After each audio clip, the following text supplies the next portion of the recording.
Hi, I'm Sarah from Bold Wallflowers, and I share furniture refinishing techniques, showcasing products available in Europe.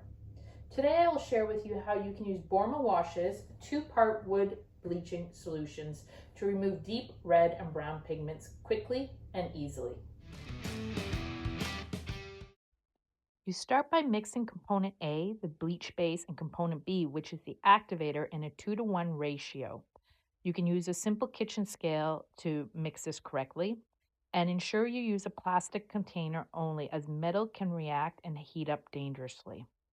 Don't forget to use your respirator and gloves when working with this product.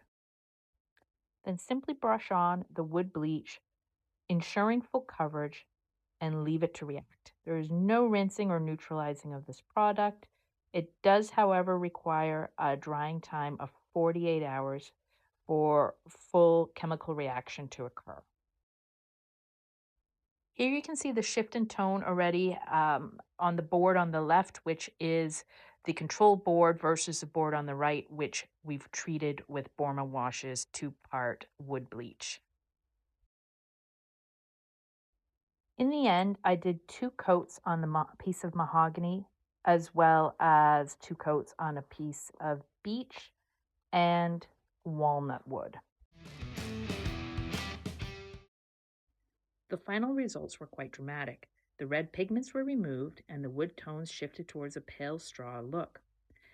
This bleaching method works well to lighten wood dramatically and quickly.